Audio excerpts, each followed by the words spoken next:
Olá, sejam bem-vindos ao nosso GaviaCast. Hoje nós temos um episódio internacional. Eu vou deixar aqui o reverendo Alexandre fazer a apresentação. Olá, meus queridos. Deus abençoe a cada um, a cada família. E vou dizer, reverendo Marcelo, mais do que um podcast internacional, vamos entrevistar hoje o meu pastor, Olha aí. pastor James e sua esposa Érica.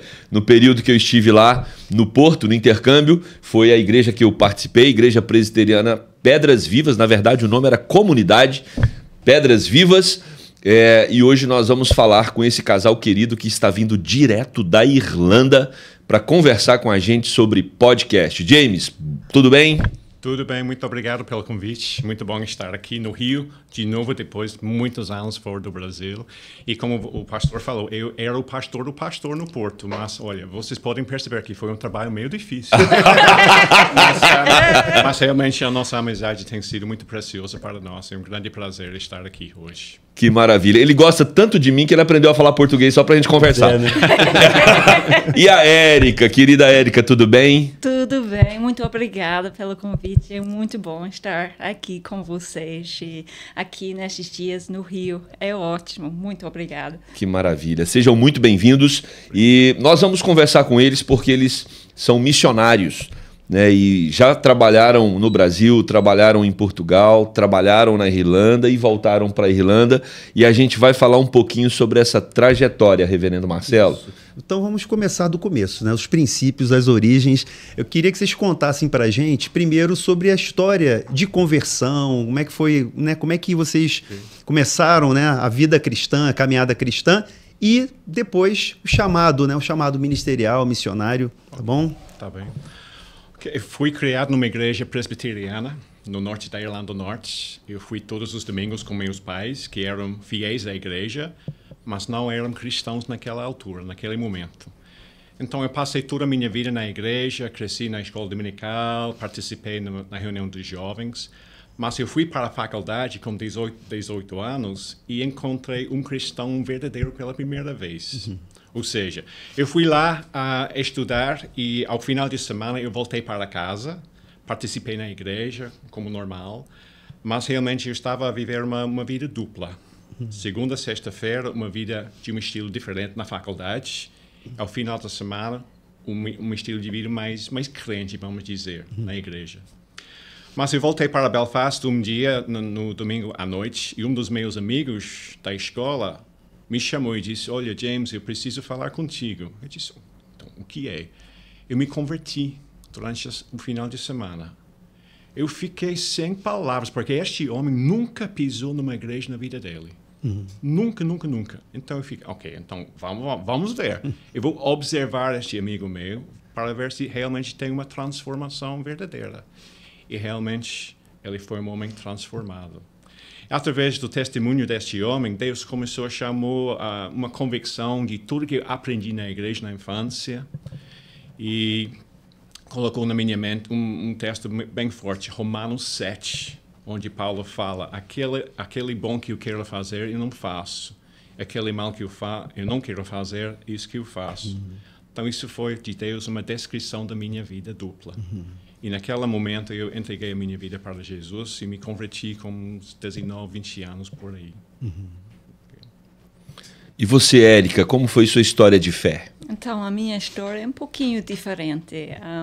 Eu não cresci na igreja, a minha família não era cristã naquela época e nós não fomos para a igreja, mas a minha família, primos, tios, etc., eles eram cristãos e a minha prima, ela me convidou para ir para um acampamento, acho que vocês têm aqui, né? Acampamento de verão, acampamento cristão, e eu participei desta conferência e acampamento.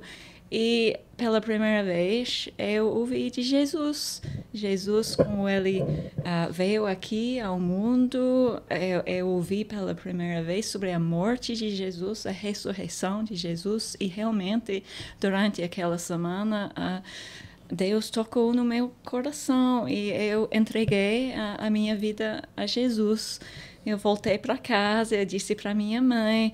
Os pais dela eram cristãos, mas ela desviou e ela disse para mim, olha, isso é boa notícia, mas nós não vamos para a igreja, você tem que fazer isso sozinha. Então, durante os próximos 5 anos, eu tinha 13 anos na época, eu fui para a igreja sozinha, mas a igreja foi uma bênção para mim. Eu cresci na minha fé e depois disso eu fui para a faculdade e foi na faculdade que eu encontrei com o James, né? E ele era cristão naquela época, né? Ele acabou de se tornar cristão e nós nos encontramos na faculdade. E para mim foi muito bom também ter amigos cristãos e foi um tempo de crescer na minha fé também. Que maravilha, né? 2 histórias diferentes, mas que reverberam muito bem a realidade de muitas famílias brasileiras, né? Verdade. O James criado na igreja, mas que converte só ali no começo da juventude, e a Érica, que a família não era evangélica e que também se converte, né? E aí eles se encontram, né? E é muito bonito ver essa história de Jesus. Eu acho que quem está acompanhando o nosso podcast aí ainda não teve um encontro com Jesus, talvez seja através do testemunho deles, né? 2 jovens, um dentro da igreja, o outro não era da igreja, mas que tiveram uma experiência de encontrar Jesus como Senhor e Salvador. E qual era o curso que vocês estavam fazendo? Eu estava a estudar engenharia civil. Tem 2 faculdades na cidade de Belfast. Eu fui para uma faculdade a estudar engenharia civil. E eu fui para outra, que era superior, né? Qual a novidade? Eu vou dizer, quem foi que conseguiu um emprego depois da faculdade? Parece que o casal é bem harmônico, né? Mas foi através de um amigo meu que nós nos encontramos. Como eu falei, nós tínhamos o costume de participar na faculdade de segunda a sexta. Todo final de semana voltamos para a casa dos nossos pais. E o meu amigo deu boleia para a Érica. Boleia? Carona. Obrigado. Tranquilo. Uma, já foi uma. Vai ter mais. Carona para Belfast, e depois, através do meu amigo, cheguei a conhecer a Érica. Ela começou a passar comigo. Eu dei corona para ela. Então, nosso namoro foi uma questão financeira no início. Maravilha. Deus tem os seus mistérios, né? Seus caminhos misteriosos. Mas, então, e daí o chamado ministerial, né? Porque você estava na engenharia, né? Sim. Engenharia. Você fez o curso de Engenharia civil também, só que era mais, né? Top. Tá bem, vamos ficar nisso. E aí, depois da engenharia, como é que veio o chamado para o ministério, chamado para missões? Como é que foi essa história? Então, lá, o ano letivo lá na Irlanda é setembro ao final de junho. Ou seja, normalmente julho, agosto, o universitário tem muito tempo livre. Então, antes do nosso último ano na faculdade, Érica entrou numa equipe, né? Pode ser, equipe. Equipe que veio para o Brasil e veio para construir um orfanato aqui perto do Rio. Não foi, Érica? Eu não lembro exatamente, mas no estado do Tá bom. Rio. No estado do Rio, não aqui na cidade. Sim. E ela veio para o Brasil, eu fui para a Jamaica para trabalhar num orfanato na Jamaica com missionários da nossa denominação na Jamaica. Então, nós passamos estes 2 meses longe do nosso país, separados pela distância de Jamaica para o Brasil. E foi uma experiência incrível para nós, em várias formas. A primeira vez fora do nosso país, uma viagem longa, enfrentar uma cultura diferente e ver o mundo de Deus de uma forma muito diferente.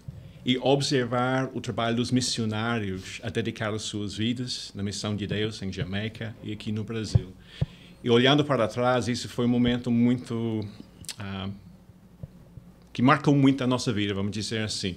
Nós voltamos para a faculdade, completamos os nossos estudos, nós nos casamos logo depois da formação e começamos a nossa vida. Compramos uma casinha, começamos a trabalhar, estávamos a servir a igreja como os adolescentes, os jovens, e ficamos, ok, agora aquele episódio passou. Agora vamos seguir a nossa carreira, a nossa vida aqui na Irlanda, servindo Deus na igreja local. Só que Deus teve um outro plano. Sim, Deus teve outro plano, porque Ele sempre trouxe à nossa mente as experiências de missões de curto prazo, né? E nós ficamos desconfortáveis com isso, porque realmente Deus usou essas experiências para ampliar a nossa visão. E foi muito bom saber que tinha outros povos ali, povos ao redor do mundo que não conheciam Jesus. E Deus realmente trabalhou no nosso coração nesta época. Então, eu acho que foi 1 ano ou 2 anos depois do nosso casamento que nós começamos a conversar com os líderes da nossa igreja e fomos falar com a denominação, né, o departamento de missões, e através deste processo de conversar, de orar, de refletir muito, nós sentimos chamado de Deus nas nossas vidas. E naquela época, naquele momento, não soubemos exatamente para onde Deus estava a nos chamar. Obviamente, eu vim para o Brasil e nós juntamos a um grupo de oração para a América Latina, não somente Brasil, mas América Latina. Então, tivemos muito interesse nesta parte do mundo, mas, na verdade, nós nos oferecemos para a nossa missão, para ir para qualquer lugar, né? Porque o nosso chamado foi assim. Quase qualquer lugar, né? Porque né, tive medo. Então, a nossa missão, por sermos engenheiros civis, eles pensaram, olha, vocês podem ir para um país como, por exemplo, Nepal, na Ásia, porque missionários não podem entrar ali, mas como profissão de vocês, podem entrar. Então, ao ouvir isso, eu pensei, eu não sei. Nos alegramos muito, né? Não. Com um pouco de receio, mas eu disse, olha, Deus, se for isso, nós vamos fazer isso. Mas, graças a Deus, não foi. Ele abriu outro caminho para nós. E naquela época, houve a oportunidade para vir aqui para o Brasil. Aprender a língua e depois fazer plantação de igreja. Que interessante a história. Muito lindo, né? Ouvir história de pessoas que Deus faz uma mudança de rota drástica. Não é? Porque James, focado na engenharia, Érica, focada da mesma forma, se encontram, os dois engenheiros civis, começam a vida assim, na Irlanda, e de repente tudo vira de ponta cabeça, não é? E aí vocês vieram para o Brasil.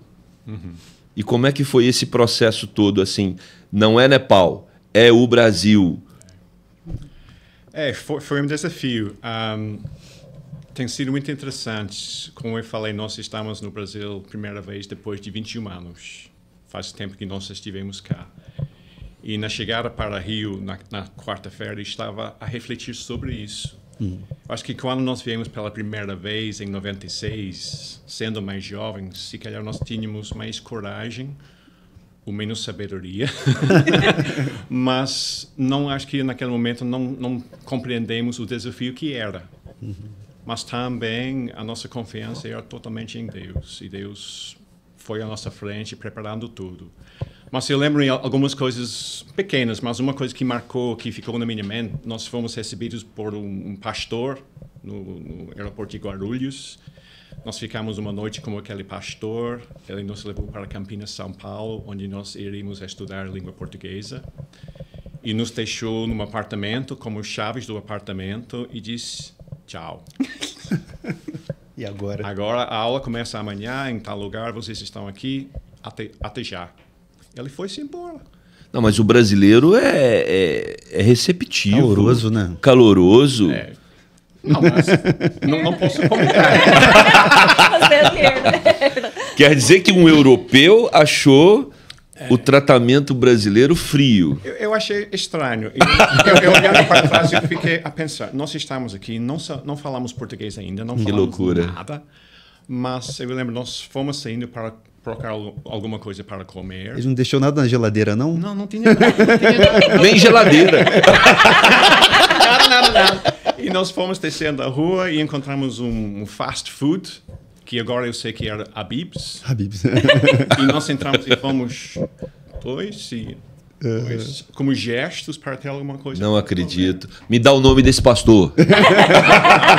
Não posso, se quer tá assistindo. Mas passamos 6 meses a estudar a língua portuguesa, que foi um desafio para nós, realmente foi um desafio, mas foi uma coisa muito importante, porque deu-nos o tempo para ter os tijolos que nós necessitávamos para falar de Deus aqui nesse país. Então, depois de 6 meses de aprender a língua portuguesa, fomos para Cuiabá, passar 1 mês, 2 meses num centro de treinamento de missionários em Cuiabá, e depois fomos para a região Nordeste, para Mossoró. Ficamos em Mossoró 2 anos a trabalhar como outro missionário da denominação. E depois fizemos parte de um projeto que chamava Projeto Sertão, da IPB. E foi um projeto... IPI. Desculpa, IPI. IPI, Igreja Presbiteriana Independente. É isso mesmo. Então, foi a IPI. E foi um projeto de plantar 5 igrejas, ao mesmo tempo em 5 cidades diferentes. Então, cada casal foi para uma cidade ao mesmo tempo. E nós fomos para uma cidade no sertão nordestino, Rio Grande do Norte, chamada Cruzeta. E ficamos lá durante 3 anos, quase 4 anos, a plantar uma igreja naquela zona do sertão nordestino. Então, que maravilha. E você, Érica, qual a sua perspectiva dessa recepção calorosa do brasileiro? Eu acho que sendo jovem eu nem pensei sobre isso, né? Pensei, é assim, né? Tudo é festa, né? O jovem. E nós começamos uma aventura, foi parte da aventura para mim, porque realmente o povo brasileiro é um povo assim, muito calor, que recebe as pessoas muito bem, e os nossos melhores amigos são brasileiros. Obrigado, Érica, obrigado, James. eu também. Olha só. Agora, qual foi o maior desafio lá no sertão do Nordeste, nessa fase, né, nesses anos que vocês passaram? O que foi mais desafiador lá? Acho que são vários desafios. A questão da cultura, a questão de enfrentar uma pobreza tão visível na vida das pessoas. Pessoas realmente que estavam a passar fome. Mas o que nos chamou a atenção foi a questão da seca. Nós passamos 3 anos em Cruzeta, e Cruzeta tem o nome porque é o cruzamento de 2 rios, só que não tem chuva. Então os rios não têm água. E tem um açude bem grande construído para captar a água e depois mandar a água pelos canais de irrigação para irrigar os campos em aquela terra fértil. Nós ficamos lá 3 anos e não choveu durante 3 anos. Então o povo plantava, todo ano plantava as sementes com muita fé, a água não veio, a pobreza continuava, foi uma miséria grande sobre o povo. Porém, nós encontramos pessoas humildes, calorosos, receptivos, que nos surpreendeu. A simplicidade, não tinha nada, mas o que eles tinham, eles dividiam conosco, nos receberam como os gringos da cidade, com muito amor, com muito carinho, e fizemos boas amizades na cidade. Sim, eu acho que nos primeiros dias, né, as primeiras semanas, nós pensamos em fazer tipo culto, né?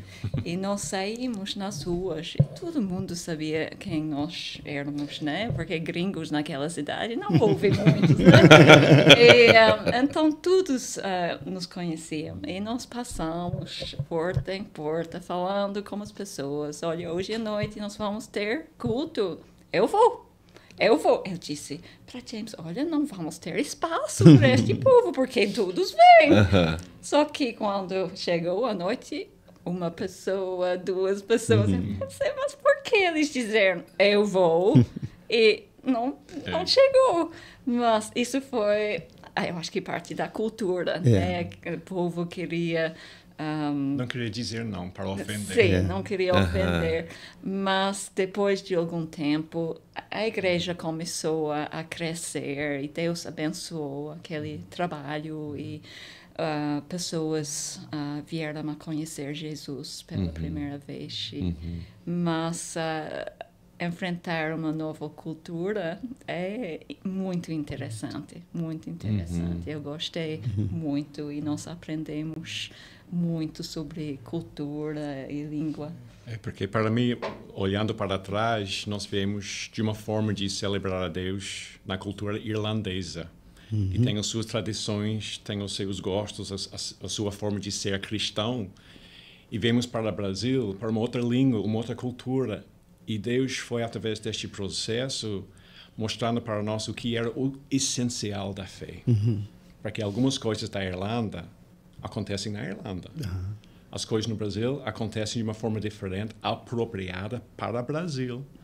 Mas na sua essência, é só Cristo. Essa é a coisa que é essencial na fé. Temos várias formas de praticar e celebrar a nossa fé. Mas a essência é Cristo. Isso foi uma lição muito rica para nós. Ter esta oportunidade de avaliar toda a nossa tradição e manter o que era importante, essencial, e às vezes jogar fora o que não era essencial, porque não servia naquela cultura brasileira nordestina, mas servia na Irlanda. Então foi uma lição muito preciosa para nós. E nos preparou também para Portugal, que foi uma outra cultura diferente também. Maravilha. O James e Érica, acho muito interessante o que vocês acabaram de falar dessa mudança cultural. E vindo da Irlanda, né, a gente fica aqui imaginando. Nós não sabemos, né, Marcelo, o que é todo o processo de criação irlandês e até mesmo a fé. E o que mais, então, nesse aspecto, impressionou vocês e mexeu nos corações de vocês para entender essa diferença do que é viver a fé aqui, do que é viver a fé lá? O que mais engasgou? Vocês têm alguma coisa assim que destaca, do tipo, nossa, mas lá é tão diferente a experiência de fé, aqui é assim que funciona?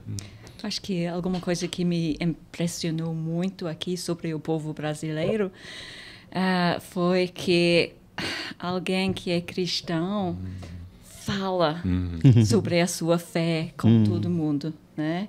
Evangeliza. E não é que não fazem isso lá na Irlanda, mas eu acho que somos um povo mais reservado, um povo...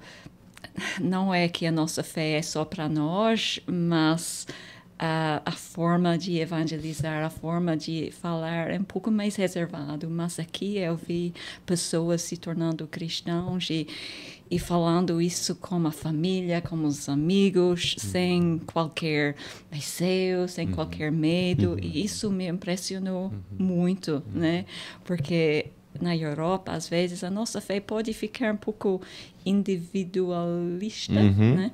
E, sim, eu acho que nós temos que aprender de vocês, né? Como falar, como evangelizar, como não ter medo de falar de Cristo para pessoas no nosso trabalho, na nossa família, na nossa vizinhança, né? Isso me impressionou muito. Alguma coisa você destaca, James? Eu acho que é a questão da alegria. A alegria do povo brasileiro a celebrar a sua fé e também celebrar a vida de forma geral. Porque nós ficamos naquela cidade, com os nossos olhos europeus, não tinha muita coisa para celebrar. Não tinha médico na cidade, não tinha várias outras coisas que nós consideramos importantes para ter uma vida estável, e são importantes. Mas a simplicidade, a forma que o povo celebrava, e comemorava as coisas, foi muito impactante para nós. E também a hospitalidade do brasileiro. Isso foi uma coisa que marcou a nossa vida e mudou a nossa forma de receber as pessoas no futuro. Por exemplo, o que teve na mesa era para todo mundo. Se não teve espaço, então coloca alguma coisa no chão e fica lá. A casa é sua. E não foi só de palavras, foi genuinamente a casa é sua e a alegria de receber as pessoas. Então essas coisas marcaram a nossa vida e voltamos para a Irlanda depois e enfrentamos uma sociedade mais privada, mais reservada. Hospitaleira, sim, mas até certo ponto. Na Irlanda? Na Irlanda. Então, são algumas das coisas. Pô, que legal. Aí fecharam um ciclo aqui. E como foi esse processo de fechar ciclo e voltar para a Irlanda? Nós fomos para a Cruzeta, plantamos a igreja. E durante o primeiro ano, nós recebemos um missionário de um centro de treinamento de missões. Ele veio fazer um estágio conosco em Cruzeta. Terminou o curso, nós convidamos o homem para participar na nossa equipa lá em Cruzeta. E depois de montar a igreja, estabelecer os membros, ele se tornou o obreiro da igreja. Então, nós entregamos a igreja nas mãos dele, um missionário brasileiro. E ele ficou à frente da igreja. E nós fomos para Natal para fazer um outro trabalho ao nível do presbitério em Natal. Algumas coisas aconteceram na nossa vida e o resultado foi que nós sentimos que foi a hora de voltar para a Irlanda. E nós voltamos para a Irlanda em 2003 com 2 filhas, uma filha já com 5 anos e outra filha brasileira que nasceu em Natal com 3 meses. E nós voltamos para a Irlanda para continuar os nossos estudos lá e ver o que era o próximo passo para nós em relação ao servir a Deus. Mas quando nós voltamos para a Irlanda, ficou na nossa mente, olha, nós, graças a Deus, e é só graças a Deus e o Espírito Santo que nós conseguimos comunicar em português. Então, nós voltamos para a Europa a pensar, mas, olha, a Europa necessita de missionários.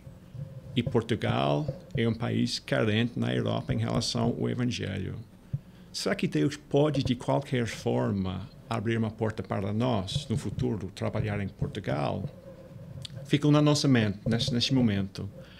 Mas naquela época, a nossa igreja sempre trabalhava por receber convites. Ou seja, uma igreja presbiteriana em qualquer país convidou a nossa igreja para entrar em parceria, mandar missionários, essa coisa toda.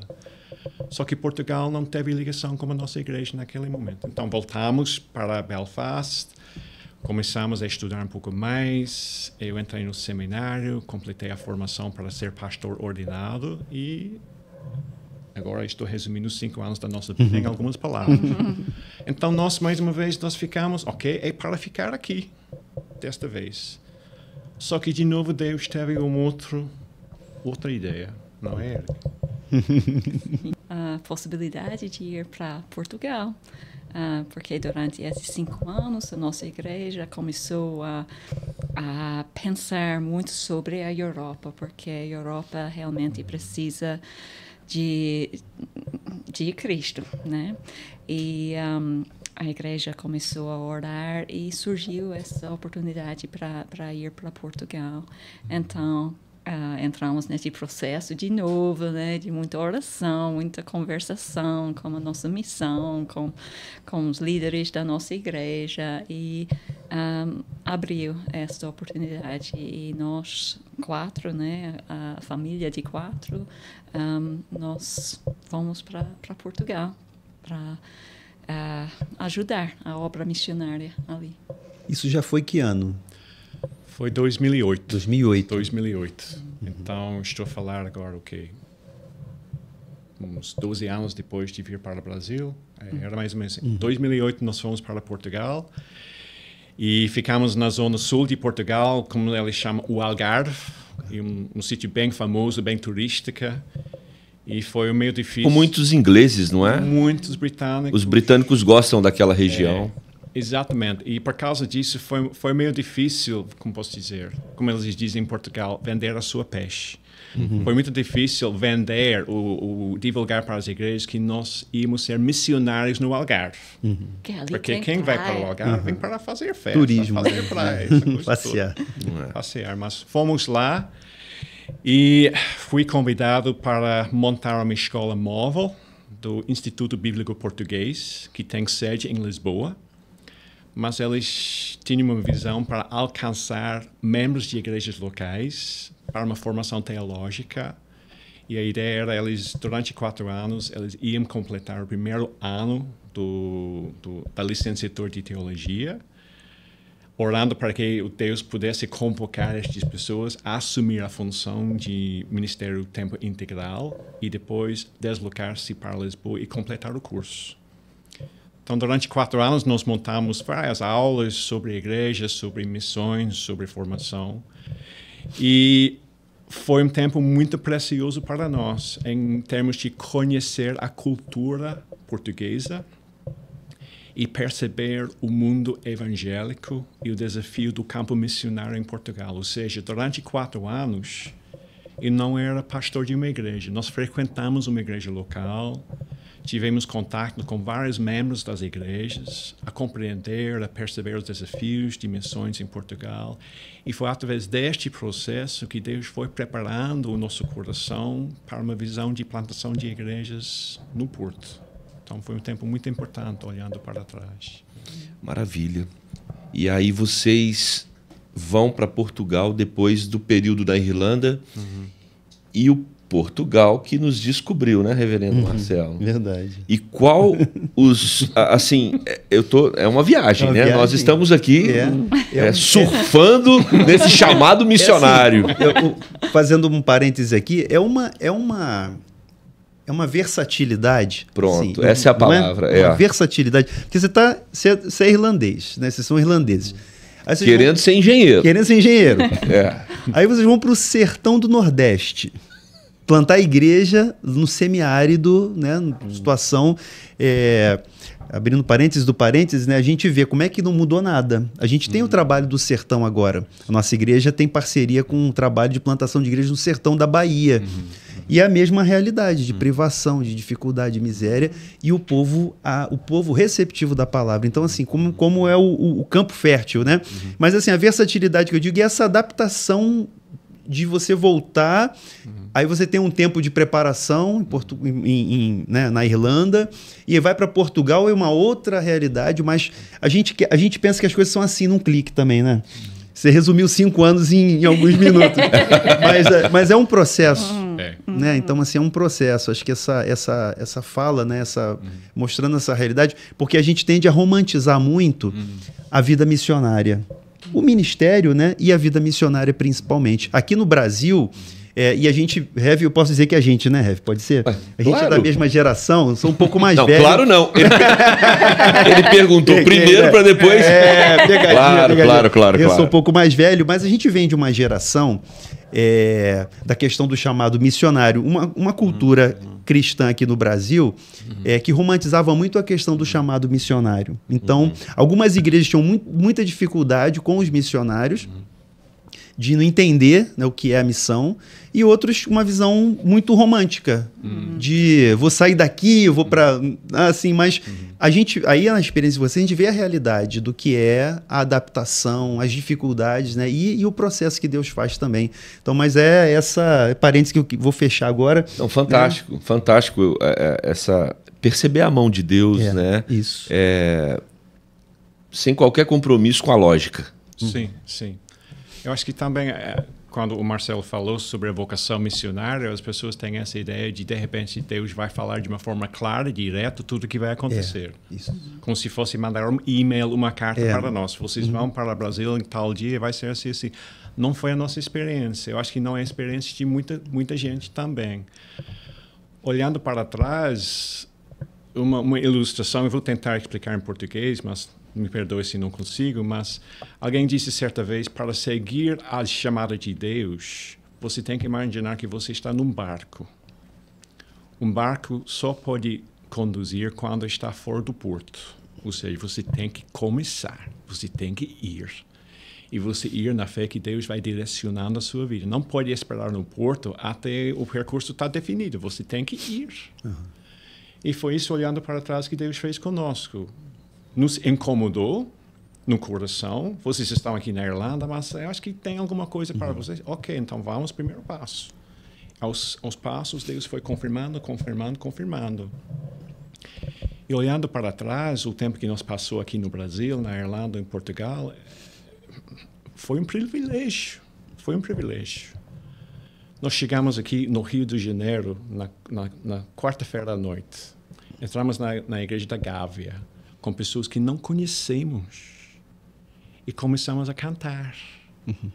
E nós estávamos em casa com os nossos irmãos, porque a família de Deus é internacional. Então, isso é uma das bênçãos de ser missionário. Você tem amigos, família de Deus em qualquer parte do mundo e pode encontrar pela primeira vez, mas pela nossa fé em Cristo, sempre estamos em casa. Então, isso é um dos privilégios grandes da nossa vida, da nossa experiência. Que maravilha. E aí começaram, no Porto, a comunidade Pedras Vivas. Eu acho que a gente tem aí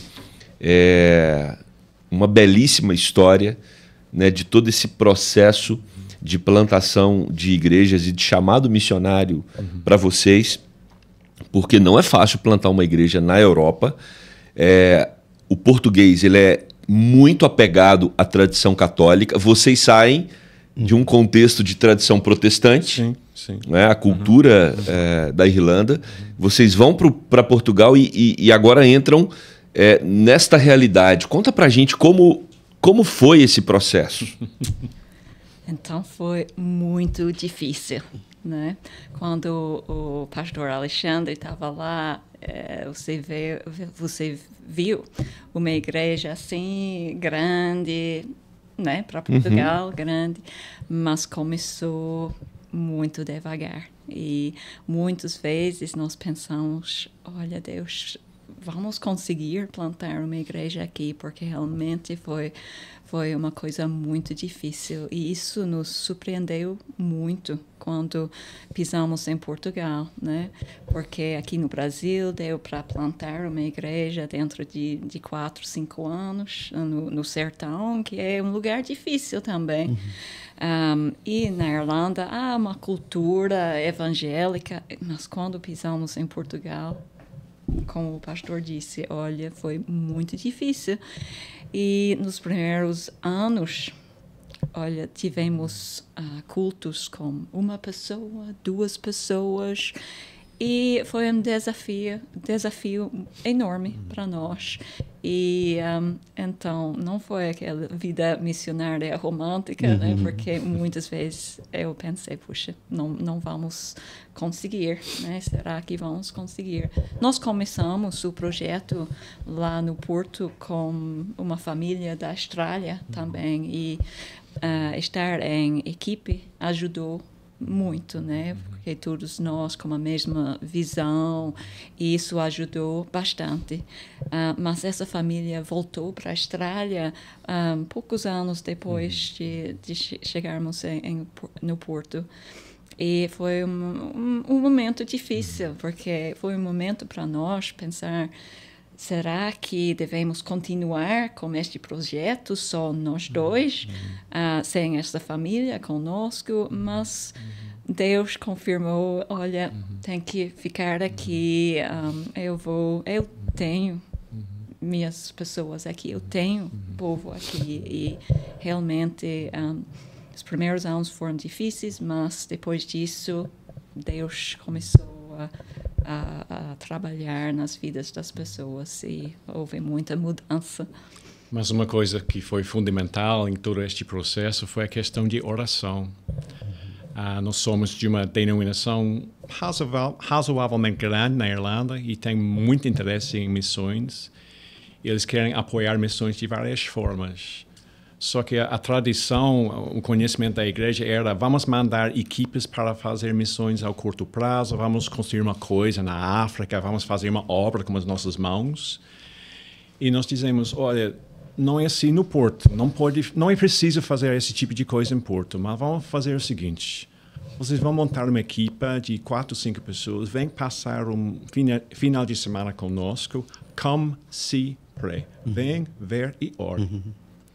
Eles vieram passar um final de semana conosco, fizemos alguns trabalhos culturais, mostramos a realidade. Eles voltaram para a igreja deles e começaram a falar e montaram equipes de oração, a interceder por Portugal. Porque a terra é duro. E é só o Espírito Santo que vai fazer a semente penetrar naquela terra dura. Então, foi oração desde o início, que foi muito importante. E o tempo que nós passamos no Algarve a perceber e compreender a mentalidade, a história do povo português, a sua religiosidade, com muita sinceridade, muita devoção, porém na direção errada. Nós percebemos que nós estamos a mexer com coisas do coração deste povo. Milenar, né? Milenar. Realmente, ser português é ser católica romana. Que coisa. É a sua identidade. As festas da cultura são todas definidas pelas festas religiosas. Então, quando nós falamos sobre Jesus, quando nós falamos sobre a igreja, quando nós falamos sobre essas coisas de salvação, e nós dizemos para as pessoas, Cristo é o mais importante de todos, nós estávamos a desmontar uma cultura, uma identidade, uma coisa tão preciosa para o povo, que ele teve que, como se fosse, mudar a sua identidade para aceitar o Evangelho.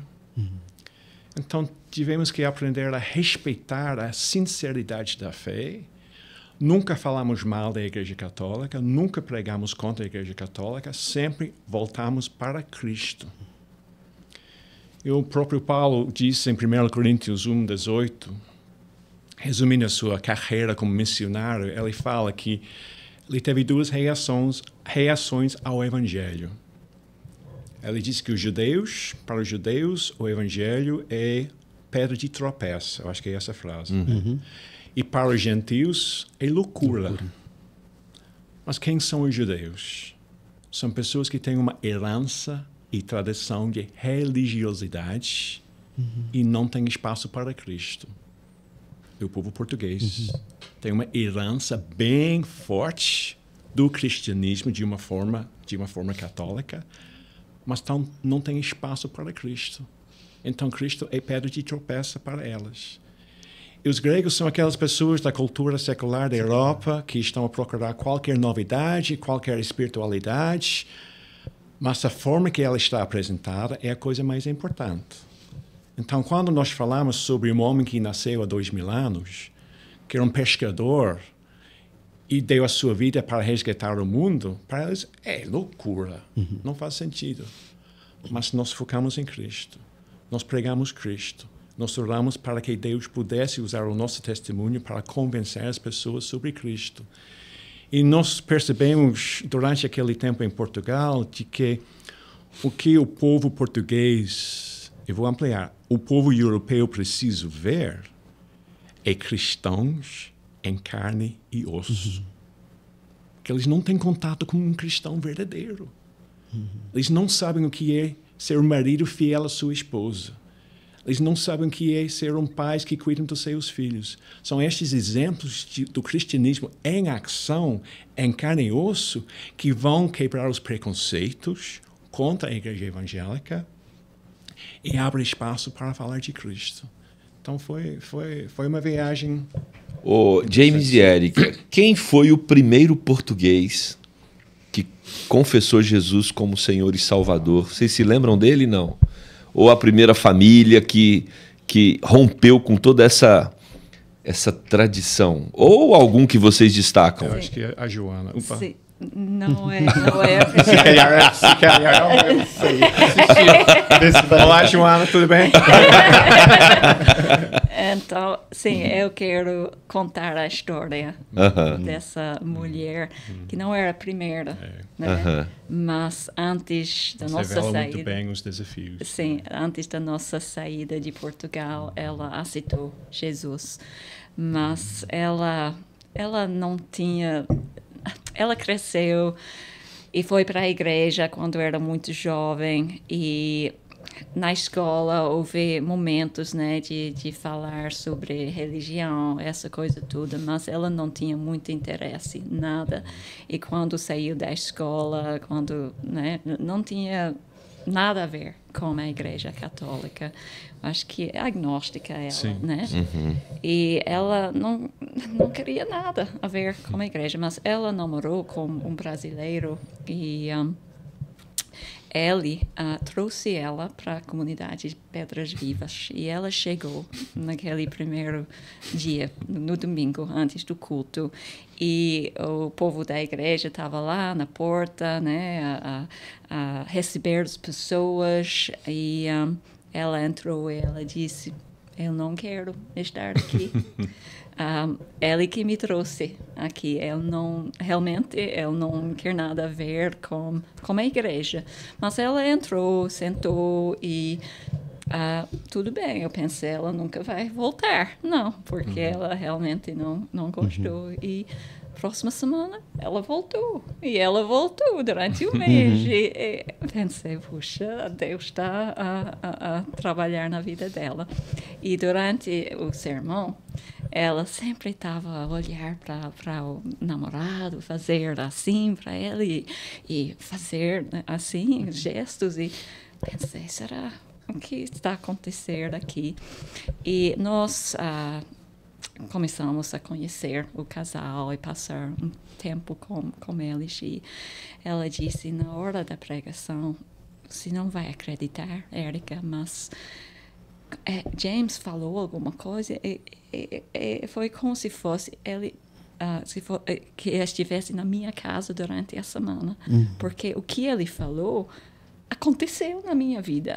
Então a obra do Espírito Santo, né, é assim muito muito bom. E ela começou a estudar a Bíblia, a ler a Bíblia em casa como um namorado, e ela fez curso bíblico, é um curso de 8 semanas que fala sobre a história panorâmica da Bíblia, e ela veio todas as noites e ela realmente começou a mudar. A vida dela começou a mudar. Ela teve muitas perguntas.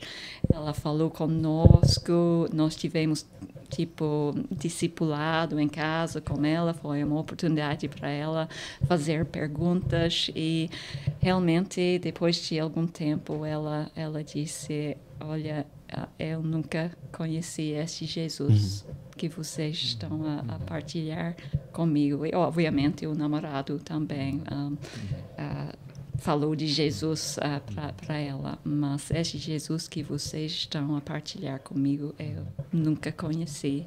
Então, ela se tornou cristã. Ela disse, não foi? Ela disse que estou com 41 anos de idade e como se eu estivesse nascido pela primeira vez.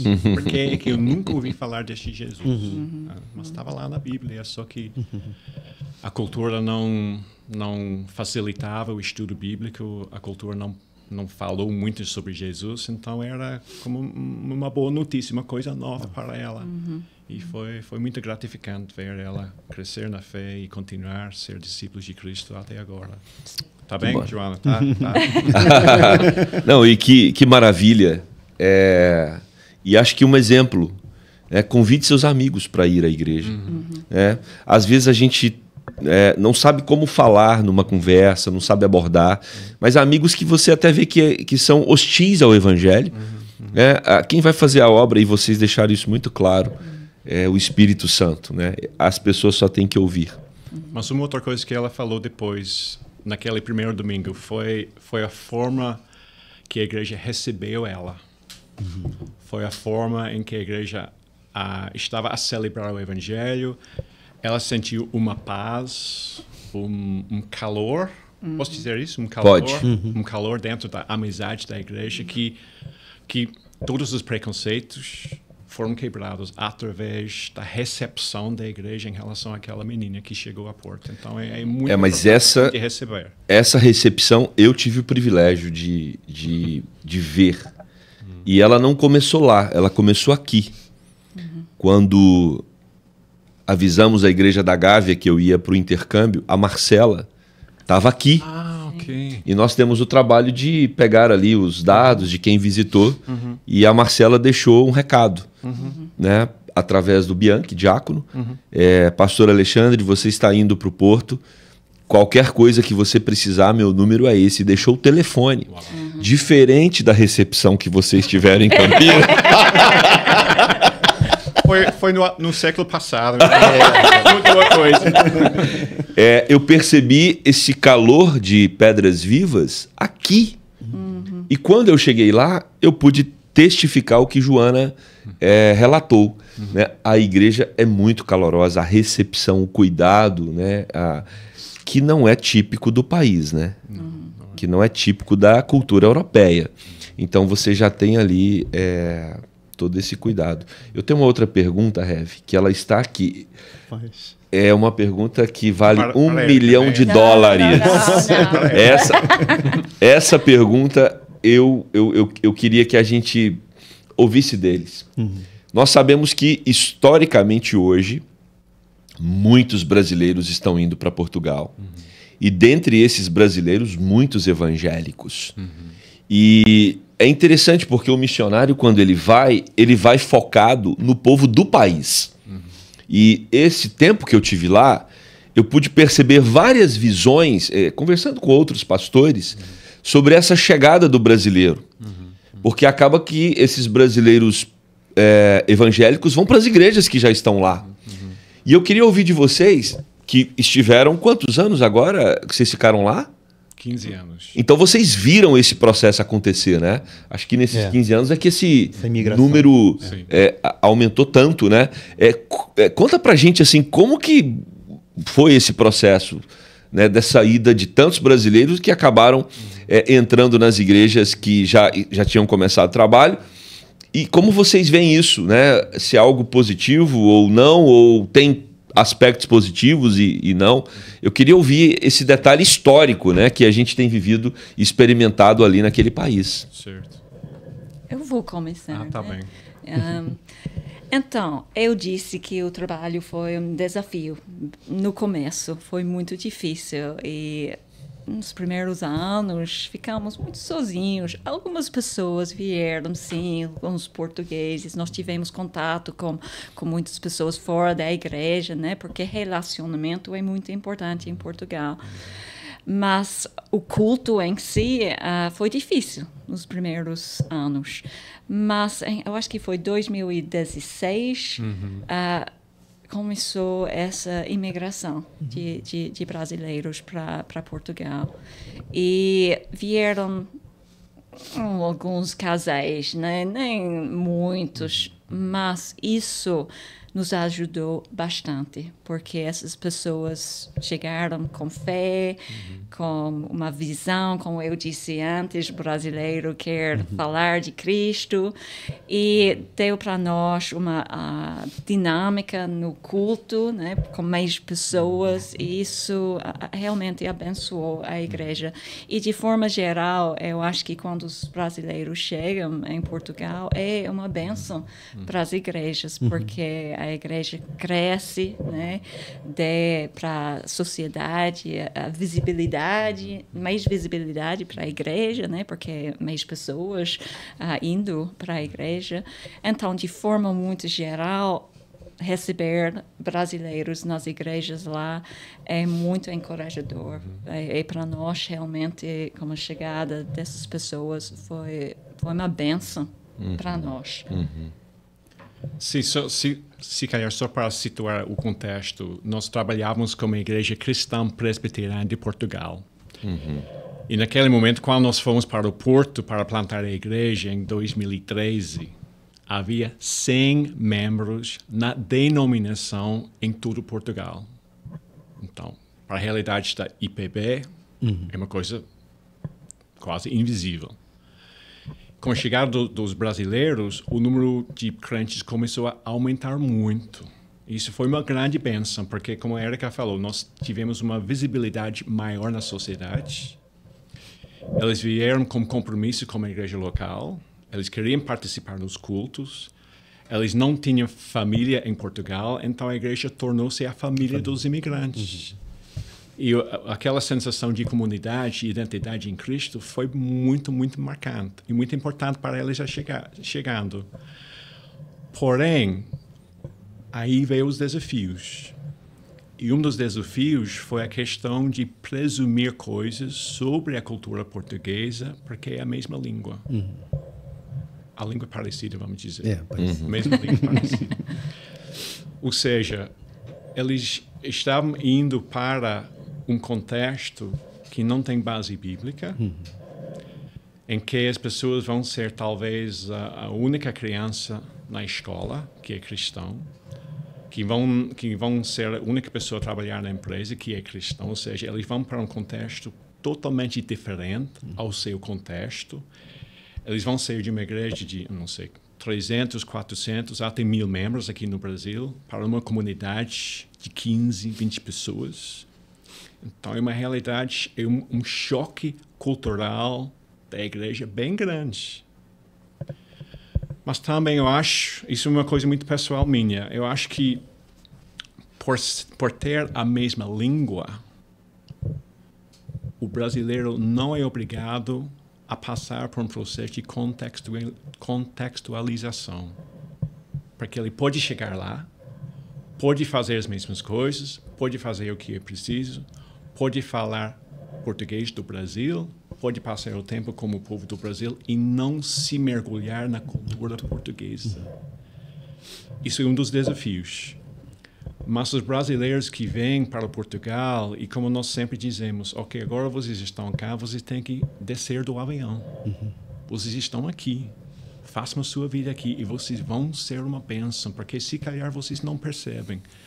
Mas vocês foram enviados por Deus para ser missionários aqui na Europa. Vocês são sal e luz aqui. E vocês vão ter contato com portugueses que eu nunca vou ter essa oportunidade como pastor. Porque vocês estão nas empresas, vocês estão nas escolas. Vocês estão a passar a sua vida como cristão para pessoas que nunca vão entrar na igreja. Então, é uma bênção para a cultura portuguesa com estas observações. Mas, por outro lado, é um desafio para o povo português. Para o povo português a receber com muita gratidão esta bênção de Deus na cultura portuguesa. Eles podem aprender o que é ter compromisso com a igreja. Eles podem aprender o que é ter base bíblica na vida. Eles podem aprender o que é viver o evangelho dentro onde você está durante a semana. Então, se calhar foi a nossa posição, não sendo brasileiro e não sendo português, nós podemos ver um pouco dos dois.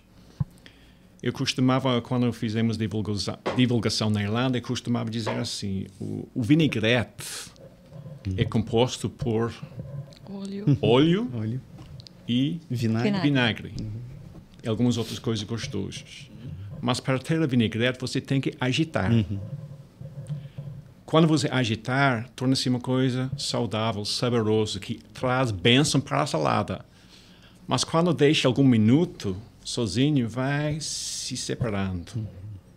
Então, a nossa função em Pedras Vivas era sempre, de uma forma agradável, ajeitar as duas culturas, para que eles pudessem ser uma coisa que era uma bênção para a sociedade portuguesa. Que maravilha. Eu acho que nosso tempo está acabando, reverendo. Eu tenho a impressão...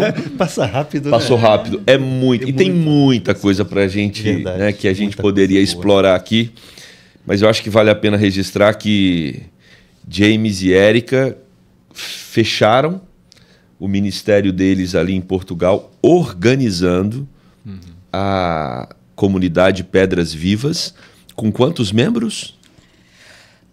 Naquela época havia 70 membros nessa faixa. 70 membros. Vocês chegaram lá, toda a denominação tinha 100 membros. Eles saem de lá, deixando 70 membros naquela comunidade como igreja organizada que segue a sua vida. Né? Estive lá agora em julho novamente e conversei com alguns irmãos, a igreja crescente, né, servindo e amando a Jesus naquele país. Isso alegra muito o nosso coração. E nós queremos registrar isso, né? Que estamos muito felizes. Agora, vieram para ser missionários no Brasil, voltaram para a Irlanda. Aí, vamos para Portugal, lá não tem brasileiro.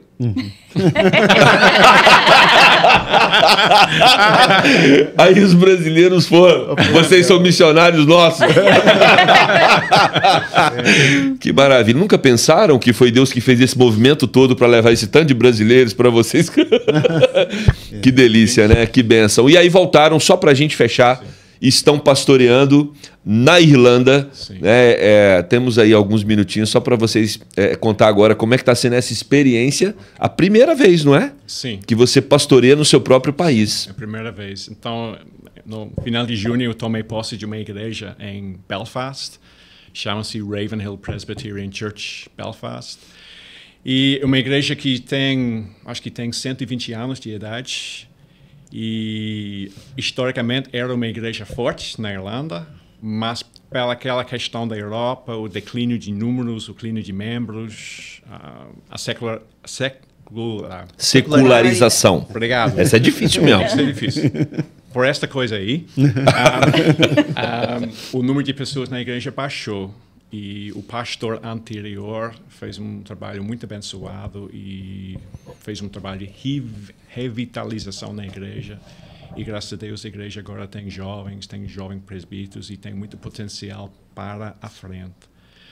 Mas é um outro desafio, como o pastor falou, Portugal era um povo católico romana nominal, né? A sua identidade era cristão católica. Na Irlanda do Norte, a identidade de uma grande parte do povo é protestante nominal. Uhum. Mas, na minha experiência, este desafio é mais difícil. Porque essas pessoas acham que não precisam ser salvas. Eles sabem alguma coisa de Deus. Eles sabem alguma coisa de Jesus. Eu fui criado. Eu fui um nominal durante muitos anos da minha vida. Eu sei o que é. Enquanto um católico, quando você apresenta Jesus pela primeira vez, é uma coisa nova. É nova. Eles querem saber mais. Mas o protestante, não, essa coisa eu já sei, eu não preciso. Então, é um outro desafio. Mas, graças a Deus, estamos lá desde junho, 3 meses agora, e estamos a conhecer a igreja, conhecer as pessoas. Mas damos graças a Deus que a igreja tem uma visão de alcançar o bairro onde a igreja está disposta a fazer as coisas que precisam ser feitas para colocar o Evangelho no centro de todos os ministérios. Então, é um novo desafio, mas estamos já a nos acostumar bem, não é, Érica? Sim. Sim, não é fácil, às vezes, mudar de país, né? Eu amei Portugal, amei Brasil também. Mas Deus tem planos para nós que, às vezes, não são os nossos planos, né? E Deus confirmou nos nossos corações. É na hora de ir, mas mesmo assim é um pouco difícil a transição. Mas essa igreja é uma igreja que nos recebeu muito bem, né? Nem todas as igrejas são assim tão calorosas. Mas essa igreja é muito calorosa e nos recebeu muito bem. E estamos nesta fase de conhecer as pessoas e sim, vai ser muito bom. Vai ser muito bom e estou gostando deste tempo com eles. Mas é bem no início, mas acredito que Deus tem muitos planos para Ravenhill, para o povo lá. E se Deus quiser, essa igreja vai crescer. Amém. Essa é a nossa oração. Nós vamos orar por vocês agora, reverendo Marcelo, para a gente encerrar. Só quero dizer que eu tenho uma tese. Para mim, Portugal é a porta de entrada para reacender o evangelho na Europa. Porque muitos brasileiros ficam um período, né, pegam a cidadania europeia e vão trabalhar em outros países. Então, para mim, é estratégico. É a Antioquia, vou gravar essa frase para ficar arquivado. É a Antioquia para um processo de reevangelização da Europa. Né? E que bom que vocês fizeram parte desse momento tão importante. Louvado seja Deus. O nome das meninas, para a gente orar pela família. A Lana é a mais velha, 25 anos. E a Lucy, mais nova. Lana? Alana. Alana. Alana e Lucy. E Lucy? Lucy, 21 anos. Alana e Lucy. Oremos. Pai, te agradecemos, Senhor, pela vida do James, da Érica, da Alana e da Lucy, Senhor, por essa família missionária, por essa família que o Senhor chamou para o teu evangelho, para a tua obra, Senhor. Obrigado, Senhor, porque nós hoje ouvimos tantas histórias maravilhosas, como nós aprendemos, Senhor, e como isso nos encoraja a seguir em frente, ó Deus, na proclamação do teu evangelho. Obrigado, Senhor, porque o Senhor tem levantado vidas assim, para que o teu reino seja expandido sobre essa terra e o teu nome seja glorificado. Quero pedir uma bênção especial sobre essa família, Pai. Que o Senhor continue sustentando, que o Senhor continue abençoando, fortalecendo, encorajando, Senhor, suprindo todas as necessidades, Pai. E, ó Deus, fazendo deles instrumentos poderosos nas tuas mãos, pregando o teu evangelho, Senhor, vivendo o teu evangelho, Pai, onde quer que o Senhor os coloque, como eles têm feito até hoje, seguindo a tua voz, o teu chamado, obedecendo, Pai, cumprindo o ID, ó Deus amado, que eles continuem sendo essa bênção, Pai, para que assim, ó Pai, o teu nome seja sempre honrado na vida deles. Abençoa essa família, Pai, é o que nós te pedimos hoje, em nome de Jesus. Amém, Senhor. Amém. Amém. Maravilha. Estamos terminando o nosso Gávea Cast. Obrigado, Érica, James, por esse tempo tão precioso com vocês aqui na Igreja da Gávea. Na próxima semana teremos o nosso novo episódio. Fique atento e que Deus abençoe muito a sua vida.